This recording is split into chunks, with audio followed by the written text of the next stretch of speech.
दोस्तों, आज मैं अपने चैनल नूतन खंडवाल मोटिवेशनल गुरु में दिखावे का पाप पुण्य पर क्या प्रभाव भाग 3 में प्रस्तुत करने जा रहा हूँ। दोस्तों, याद रहे, आपके मन में साधु महात्माओं की पहले क्या इमेज, आपके दिमाग में क्या छाया आपके दिमाग में पहले आती थी। किसी पुरातत्व मंदिर में जाप करते हुए, कोई पुरातन नदी के तट पे किसी झोपड़े में वास करते हुए एक साधु जो भिक्षा के लिए 2 टाइम की रोटी के लिए एक बार बाहर निकलता है और जीवन यापन की 2-4 रोटी लेके 2 टाइम खा के पानी पी के ईश्वर की तपस्या में लीन रहता है।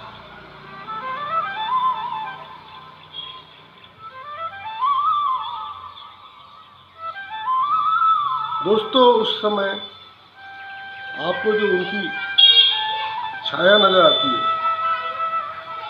वो जीने के लिए नहीं खाते, वो खाने के लिए नहीं जीते, वो जीने के लिए जितना लगता जरूर रहता है उतना उसको जो भी रोटी सूखी मिल गई उसमें ईश्वर का शुक्रगुजार होते हुए जीवन को जीने योग्य पेट का भरण पोषण करके संतुष्ट तरीके से ईश्वर की भजन साधना आराधना करने में तल्लीन रहते थे। उसके ठीक उल्टा आप आज जो देख रहे हो अपने आसपास, वो क्या देख रहे हो? वो देख रहे हो आज लाखों करोड़ों का सत्संग के नाम पे बिजनेस सेंटर खुल रहे हैं, जहाँ पर एक अच्छा DJ system, music system, synthesiser के साथ में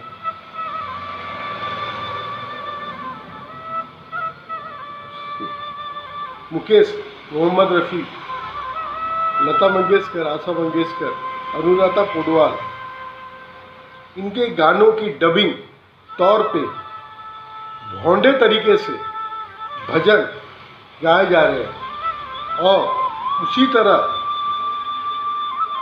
उनके अनुयायी भविष्य में होने वाले मुकेश, मोहम्मद रफ़ी सामने बैठ के झूम रहे हैं।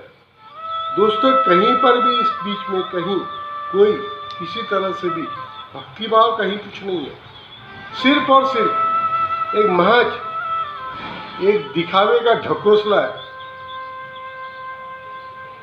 उनको किसी भक्ति मार्ग से कोई लेना देना नहीं। भक्त भी ऐसे हैं जो आ रहे हैं और ट्रेडिशनल उनकी पोशाकें को झुक के प्रणाम कर रहे हैं। उसके अंदर व्यक्तित्व में कोई महात्मा, कोई शुद्ध पुरुष दूर तक नहीं है।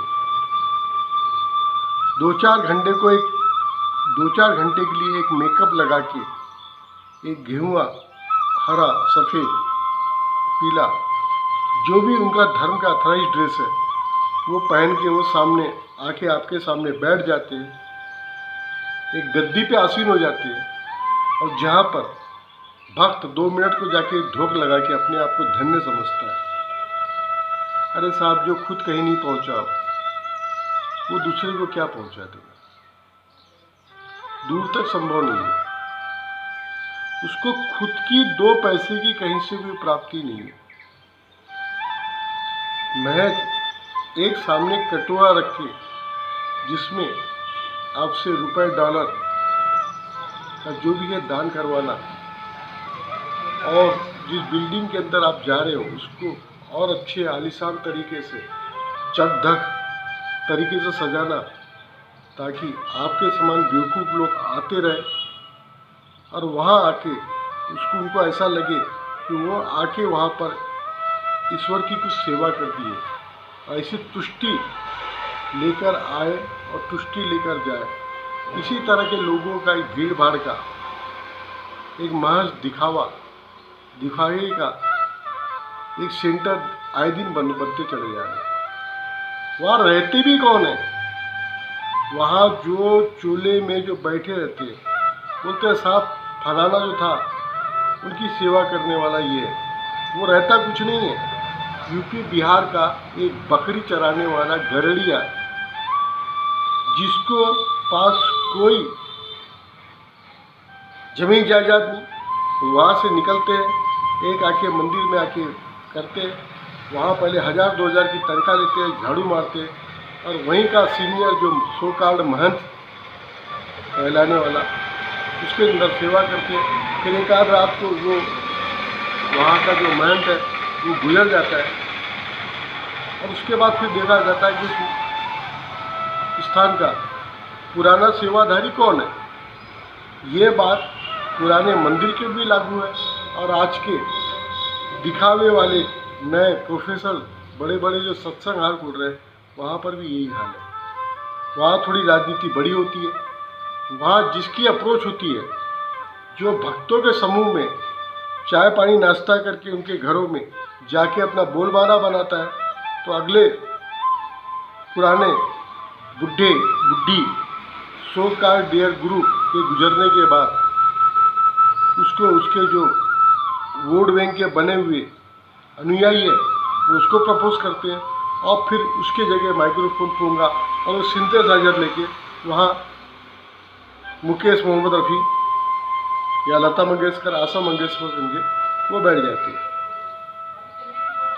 दोस्तों एक बात तो तय है, जो खुद कहीं नहीं पहुँचा वो दूसरों को क्या पहुँचाएगा, दूर तक संभव नहीं।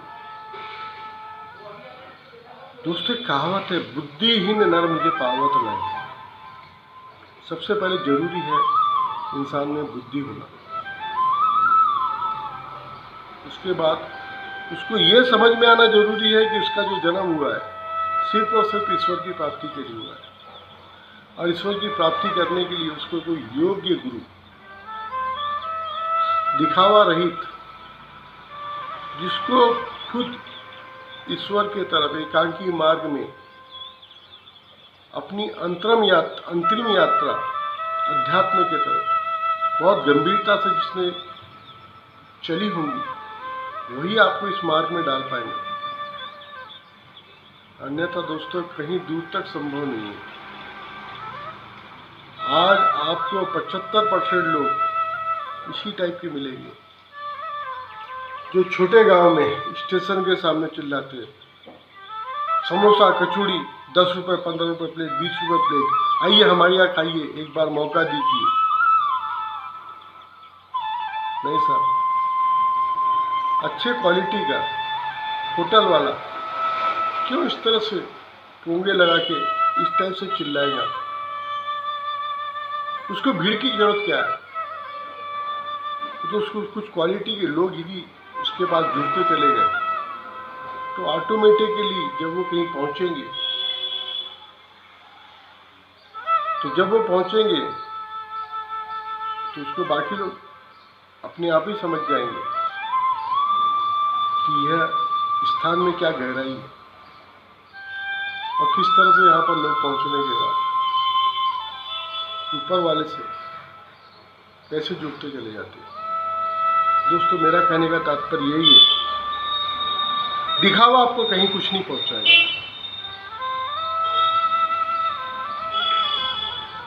सिर्फ और सिर्फ जब तक आप अध्यात्म की अंतरिम अपने खुद की अंदर ईश्वर को प्राप्ति के लिए उस साधना में जब तक चलना चालू नहीं करेंगे, योग्य मार्गदर्शन के लिए कोई योग्य व्यक्ति, अब मैं गुरु शब्द इस्तेमाल नहीं करूँगा, का अनुसरण नहीं करोगे, तब तक आपका कहीं पर भी पहुंचना संभव नहीं। दोस्तों इसी के साथ मेरा दिखावे का पाप पुण्य पर क्या प्रभाव भागती, इसका मैं समाप्ति करता हूँ। दोस्तों नए टॉपिक के साथ फिर आपका दोस्त नूतन आपके सामने रहेगा। Thank you very much for listening me. Thank you.